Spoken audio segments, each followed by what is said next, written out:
अब देखो इधर हमें प्रैक्टिकल में करना क्या है।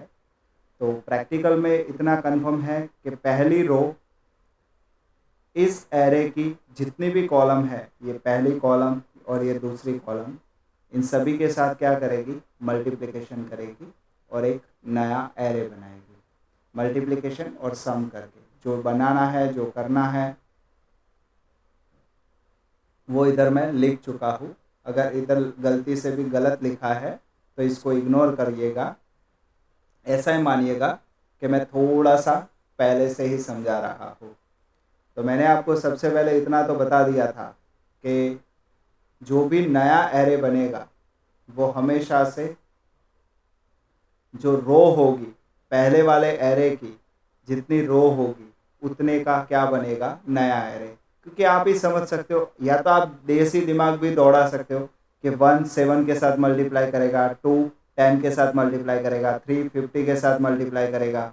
मल्टीप्लाई करके जब सम करूँगा तो एक वैल्यू मिलेगी, मतलब कि सिंपल एक वैल्यू मिलेगी, जो भी मिलेगी वो। उसके बाद वापस से यही रो, ये 1 8 के साथ मल्टीप्लाई करेगा, 2 40 के साथ मल्टीप्लाई करेगा, 3 60 के साथ मल्टीप्लाई करेगा और हमें क्या मिलेगा, एक सिंगल वैल्यू मिलेगी। तब ये टोटल कितनी वैल्यू हुई, 2 वैल्यू। तो एक एरे ऐसा बनेगा और एक दूसरा एरे सेम टू सेम हूबहू ऐसा बनेगा। तो इस दोनों को स्टोर करने के लिए मैं जो भी एक नया एरे बनाऊंगा वो नया एरे कितने का बनेगा, 2 by 2 का ही बनेगा। तो मतलब आपको क्लियर होना चाहिए कि जब भी आपको कोई मैट्रिक्स मल्टीप्लिकेशंस का प्रैक्टिकल दे रहा है, राइट, तो ये आपको देसी हिसाब क्लियर होना चाहिए कि एटलीस्ट जो भी नया एरे बनाऊंगा, मे बी मैंने प्रीवियस फाइल के अंदर तो ये नया एरे बना दिया था मैंने, पर कोई बात नहीं, मैं इधर नया एरे 2 by 2 का बना रहा हूँ।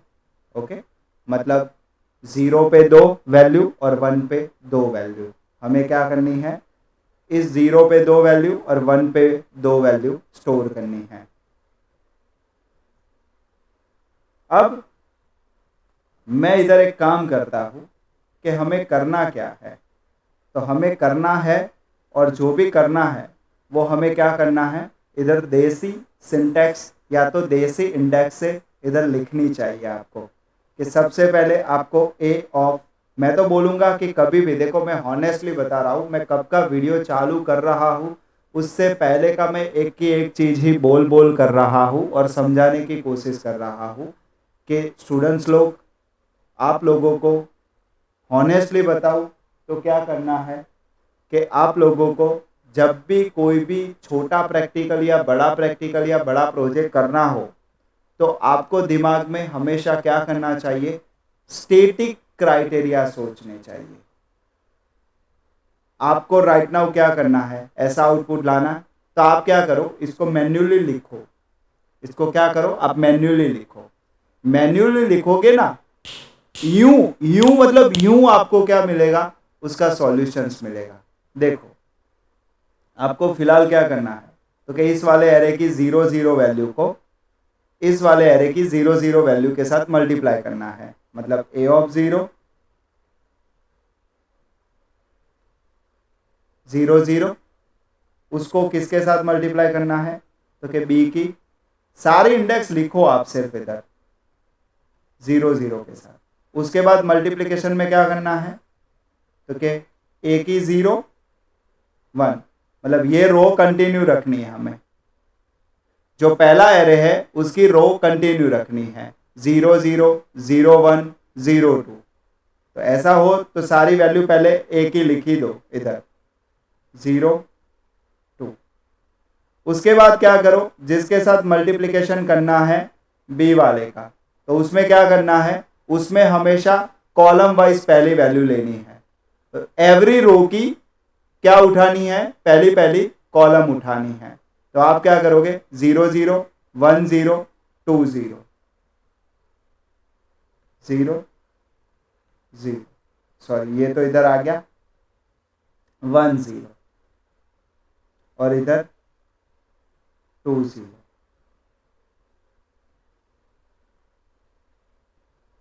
ये पहली होगी हमारी, ये हमें पहली वैल्यू मिलेगी इधर एरे में। उसके बाद हमें क्या चाहिए, दूसरी वैल्यू, राइट। तो ये दूसरी वैल्यू कैसे मिलेगी, लिखो, सिर्फ आप इधर क्राइटेरिया लिखो, अपने आप नॉलेज मिलेगा।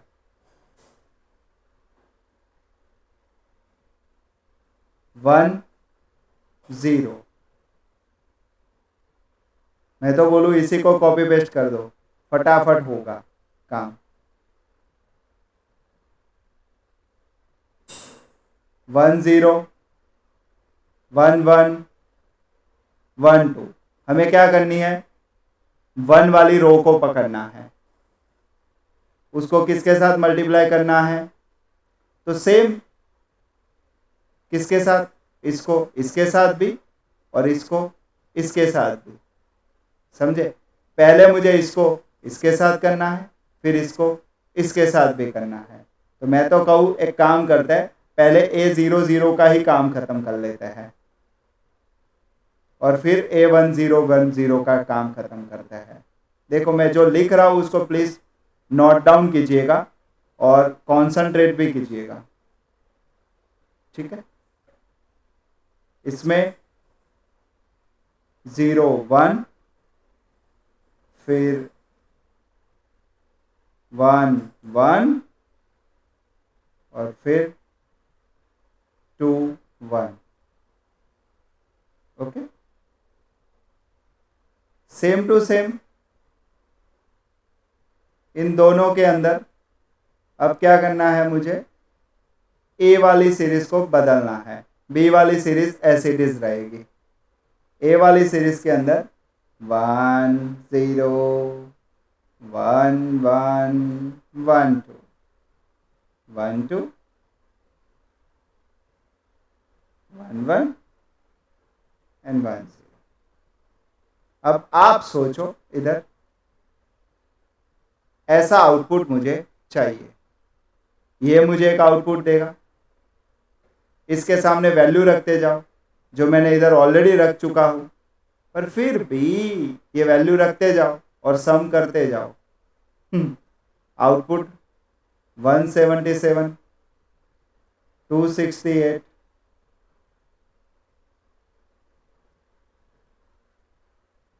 378 एंड 592, जो इधर मैं ऑलरेडी लिख चुका, जो हमें आउटपुट में चाहिए।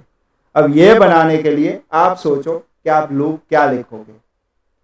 अरे यार सर, मुझे इतना तो समझ आ रहा है कि मुझे इधर ये 0 और ये 1, मतलब जो बाहर की लूप है, अब मैं ये थोड़ा सा मॉडिफाई करूंगा इस लूप के अंदर।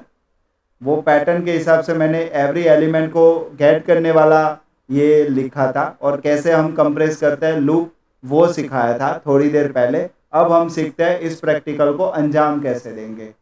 तो मैं हॉनेस्टली बता रहा हूँ, तो सबसे पहले मुझे ऐसा लग रहा है कि मुझे सबसे पहले इधर बाहर का लूप जो घुमाना है वो 2 बार घुमाना है, क्योंकि आपके सामने ये है 0 और 1,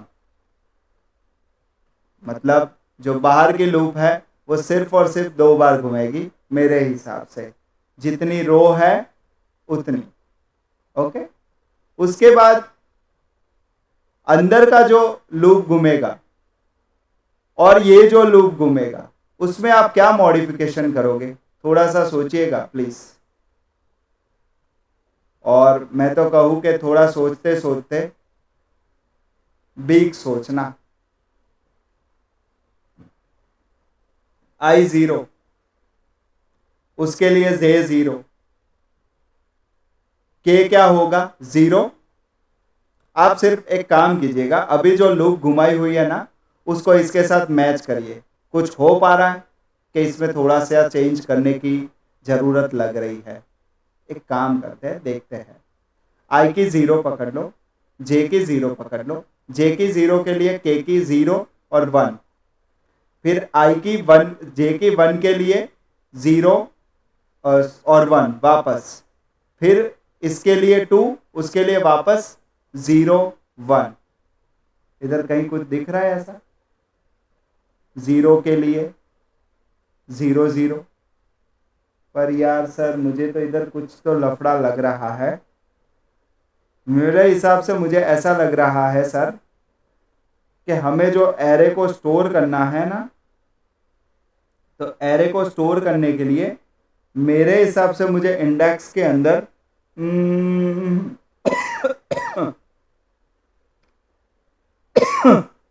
मुझे ऐसा लग रहा है, तब तक तो मुझे ऐसा लग रहा है कि इधर मुझे ये वाली लूप है ना 2 तक घुमानी चाहिए, और ये वाली लूप है ना मुझे 3 तक घुमानी चाहिए। क्यों? तो कि मैंने जब इसको शांति से एज अ मैथ्स शांति से बैठ के नोट के अंदर लिखा ना, और इस इंडेक्सों को मैंने शांति से देखा, तो मुझे कुछ ऐसा लगा कि यार मैं जो ये नया एरे है उसकी 0 0 पे डालनी है वैल्यू। उसके बाद एक सिंपल बात समझो कि इसके अंदर मुझे जो 0 वाली वैल्यू होगी, इसकी 0 0 वाली वैल्यू होगी, वो ये होगी। आप समझो, सी की 0 0 वाली वैल्यू। ओके, ये कौन सी होगी? 0 1 वाली होगी। उसके बाद ये होगी 1 0, और ये वाली कौन सी होगी? मतलब आप देखो इधर कि आपको ये जो सी वाला एरे है उसकी 0 0 इंडेक्स पर टोटल कितनी इंडेक्सों का मल्टीप्लिकेशन करके सम करना है। शांति से देखो तो सही। तो कि ए की 0 0, बी की 0 0, ए की 0 1, बी की 1 0, ए की 0 2, बी की 2 0। अब ये कब मिलेगी? और इधर 3 डायमेंशन लूप घूम रही है, तभी जाके हमें इंडेक्स मिलेगी। ये कंफर्म आपको दिख रहा है। तो मेरे हिसाब से ये लूप जो मैंने लिखी है ना, ये वाली लूप, आप एक काम करिएगा, इस वाली लूप को शांति से 2 मिनट साइड में रखिएगा। ठीक है, मैं आपको समझाता हूं, सारी चीज समझाता हूं। अभी इधर प्रिंट एलन तो कुछ करना नहीं है मुझे। ठीक है, एक काम करिएगा, इधर ये जो लूप घूमेगी आपकी, फिलहाल ये सिर्फ दो लूप 2 और 3 को मैं देखता हूं। ठीक है, कि आज मुझे इधर इस एरे को रिट्राइव करना है, तो ये मेरा 2 डायमेंशन है, राइट। और एवरी के अंदर 3 वैल्यू है, तो मुझे एक एक वैल्यू रिट्राइव करनी होगी। तो इस एरे के लिए मुझे 3 डायमेंशन घुमाना होगा, और ऐसी कितनी बार घुमाना है? 2 बार। तो मैंने ये वाली लूप उसी के लिए लगा दी, ऐसा मान के चलो। आप सिर्फ ऐसा मानो तो सही। ठीक है, और एक काम करते हैं, मैं इधर वैल्यू लेना चालू करता हूं। तो मैं इधर वैल्यू लूंगा, तो मुझे वैल्यू कैसे मिलेगी? तो आई जे के, इसको मैं सिर्फ और सिर्फ प्रिंट आउट करता हूं। System dot out dot print Elon.